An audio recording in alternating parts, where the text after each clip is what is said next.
I'm Barb Flory, and many of you know me, but I guess lots of you don't. I was the founding pastor of Sycamore Creek Church. It was a tremendous privilege and honor, and I still have so many wonderful memories. It's difficult for me to imagine that SCC is 25 years old. I don't know how that happened. But anyway, I want to congratulate you on that. And I want to tell you how this whole thing started. When I was a kid, my mother was raised Roman Catholic and didn't want anything to do with it. My dad was raised old-style Methodist. He didn't want anything to do with that.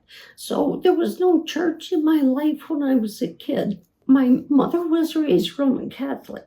So she knew how important it was that I be baptized, me and my sister Joyce. So they took me down to St. Paul's Episcopal in Lansing and had me baptized. But never went to church. Then when I was about 8 years old, I was walking home from school in Lansing with a little girlfriend.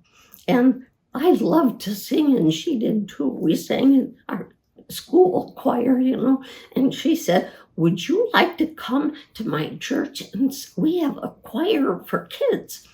And I was thrilled to pieces. I was very shy, and I would never have gone by myself. So I said, "Couldn't my sister come too?"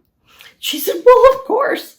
So my sister and I started to go, and of course my parents wouldn't let us go into any church unless they knew what we were going to hear.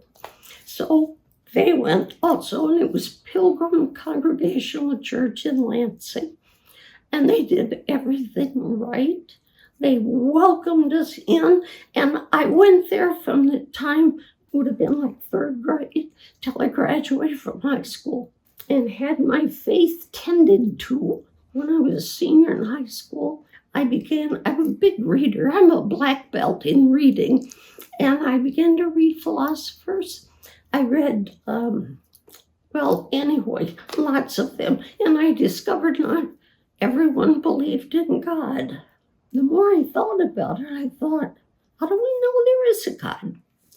And I finally decided there wasn't. You probably remember when you were 17, how smart you were. That's when I was my very smartest, when I was 17. Anyway, I decided there wasn't any God, and that was fine with me. I was an atheist. And then I learned the word agnostic. I thought that was so much cooler, so I became an agnostic. Agnostic just says it can't prove it either way. Anyway, so then I went to college for a couple of years. I met Bob. He swept me off my feet. We got married, and then we had a baby. No, I have to be totally honest. First I got pregnant, then we got married, then we had a baby.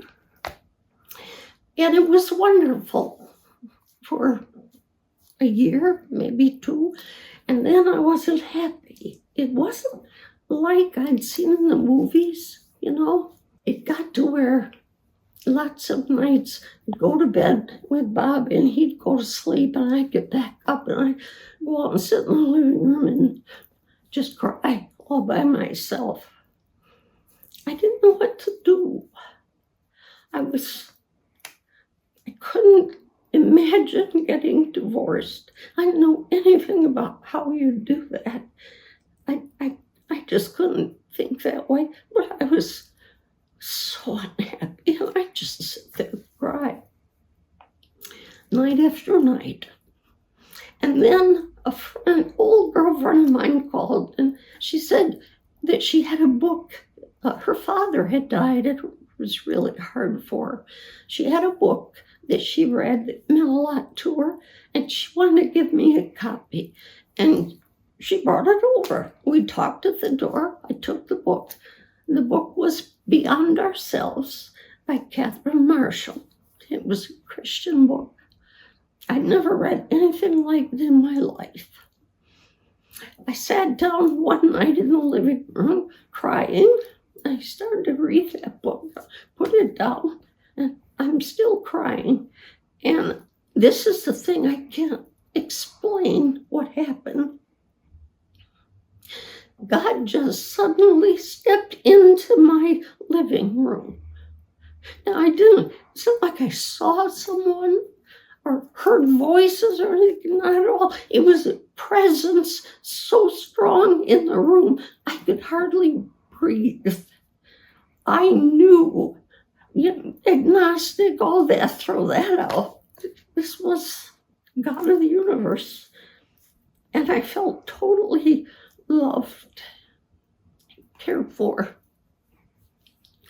And I sat there, I had a cigarette in my hand. I was a smoker. And I loved to sing when I was a kid, and I took voice lessons and everything. At this point, I was still smoking, and I had a recurring cough. Wouldn't go away. This is the words I heard directly from a guy. He said, "Barb, I gave you that voice, and you love singing. And if you take another puff on my cigarette, you'll be thumbing your nose at me."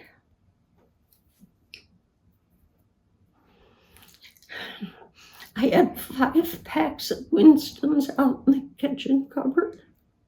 You don't quit smoking when you've got 5 packages. Back then, they were 35 cents a package. Now I guess they're $5 or some horrible price. I couldn't just quit. I had to finish the 5 packages, and then I quit, and God didn't give me that option. So I put the cigarette out, and that was the end of that. And I got down on my knees. It's the first time in my life I ever prayed out my knees.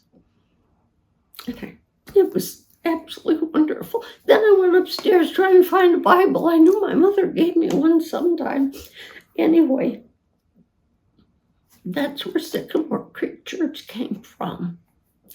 And I wanted to tell you the story because I want you to know why you're here.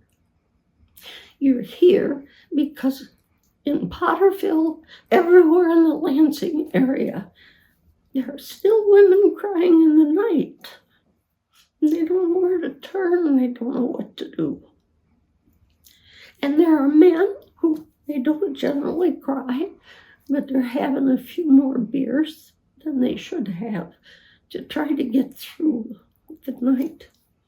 That's why you're here. You're here because of those people who need you so badly.